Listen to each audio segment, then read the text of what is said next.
Anglers Extra. Day 2 of the 2010 season as the Anglers remain on the road and head on over to Harwich to take on the Harbor Hawks at White House Field after a 6-4 win yesterday in the season opener against the Brewster Whitecaps. Aaron Canada on the Cape Cod Baseball Network, sitting in with manager John Schiffner. And Schiff, first and foremost, it's good to get a win. Oh, absolutely, and I liked it. It was a nice win. There was a lot of positives that we saw.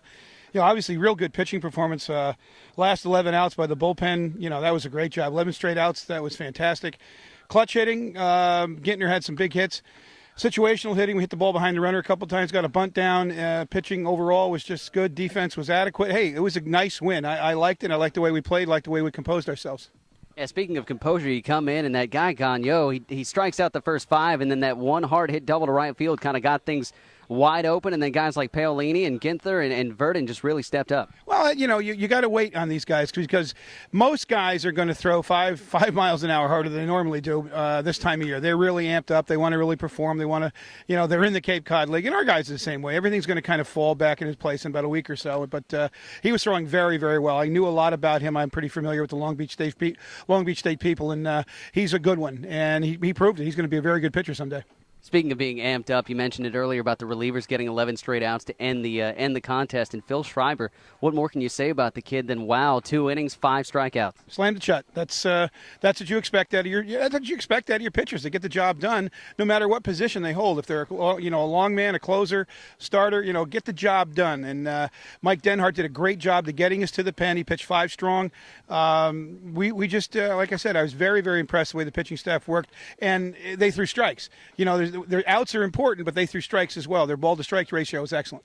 Elaborate a little bit more on this on the start of Mike Denhart. He was obviously throwing to a backstop that he was comfortable with in Garrett Smith, but he really had all his pitches working yesterday. He did a great job, and that's what we expect from Denny. He's that good.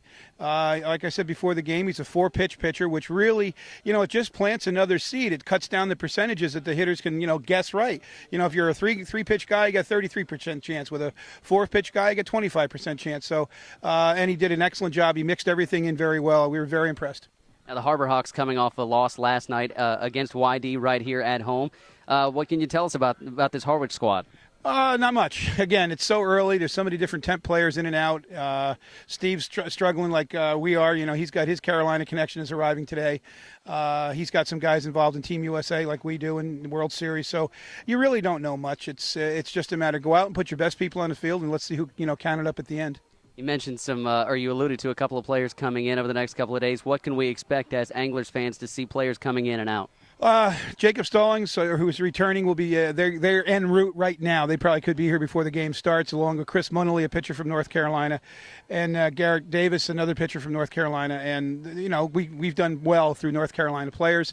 Riley Reynolds is an infielder out of Vanderbilt University, should be here by the end of the weekend. Steven Perez, a shortstop, University of Miami, should be here about the same time. Adam Westlake looks like he'll be in here on Sunday. He's a big first baseman, outfielder from Vanderbilt. Those are a few, and then we're waiting on a couple more World Series guys. Philip Pohl, who will be returning with us. He's with Clemson. Larson, let me think his first name. It's not coming to me right now. A nice relief pitcher from University of Florida. And the UCLA connection, which unfortunately we got really, really bad news only minutes ago. Tyler Ramatula will not be coming out with us this summer. Broke his wrist in the pig pile after they beat Cal State Fullerton. It's sad. It's really sad. And I just spoke to Coach Savage, and John's devastated, obviously, for his own squad. But the class that he is, he feels bad for us as well. But I'm sure we'll handle things a little bit differently. They don't have the taxi squad that we have. We have the ability to go look all over the country, see if there's a middle infielder. He does not. But we're also looking forward to getting Goodell and Bo Amaral. Goodell, a pitcher, and Amaral, an outfielder from UCLA. So those guys will be in town as soon as they can, according to John. But my heart really goes out to Tyler. He struggled last year. Late in the season, he really started to come on. He won a big game for us with a huge base hit against Hyannis late in the season, helped us make the playoffs. And, I talked to him a few times throughout the winter, and he was really excited about getting back here. And that's just devastating. And, what do? They had the Angels, the California or Los Angeles, whatever the heck they are. They're experiencing the same thing. One of their guys broke his leg in a pig pile after a walk-off. It's sad. It's really sad. I just feel so bad for Tyler and all of UCLA. They're great people. Coach Savage is a dear friend, and we wish them well. Now, second game in, you talk about the players coming in over the next couple of days. You got your North Carolina players, as you said, en route, and Steven Perez coming in with a lot of speed there at shortstop. How does that help the development of your lineup as we go forward? Well, it just gives us more depth. We'll have more depth in the lineup, and that's, the depth is great in the Cape Cod League. The schedule is brutal. If there's bad weather, you're playing. I mean, we've gone stretches in the last 4 or 5 years where we've played, in upwards of 17, 18, 20 games in a row.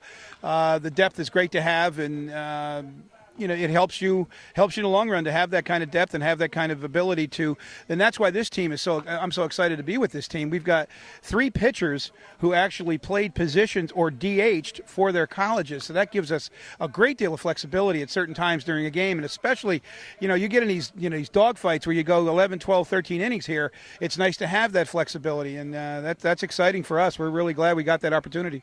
John Schiffner, manager of the Chatham Anglers, Day 2 of the 2010 season here in Harwich. One final question, then we'll let you go. With the impending weather coming up tomorrow, so we've heard, the home opener will be rescheduled to 4 o'clock tomorrow afternoon. Does that delay or throw a kink into the works as far as your preparation for tomorrow? Not really. It's fortunately the camp's over at noon, so the guys get an opportunity to go get a bite to eat and maybe take a quick nap. And camp's not taxing right now. There's not 100 little kids running around, so we're fine with that. It's unfortunate that we had to do that, but I think talking to the coaching staff, we felt that it might be in our best advantage to try to get that game in, because we've got a doubleheader on Saturday, and we really wanted to make sure that the bullpen was in as good a shape as it possibly can be, because we'd have to then use the same group of people on Thursday and then go back to back to back. So it worked out. We like to get these kids a day off as much as we can, so that was why we did it. I don't think we would make the same decision in July, obviously because of the crowd, but the crowds this time of year are going to be pretty small. But the main reason is we just want to make sure we're not going to overuse our pitchers. And since we've got 7 pitchers who are not here, we're kind of short. And again, that, like saying that depth I told you about, it's going to be here in 2 weeks, but right now it's not here. So it's more or less for the kids and make sure the kids are okay. He's John Schiffner. I'm Aaron Canada on the Chatham Anglers Manager Show on the Cape Cod Baseball Network. Go Anglers!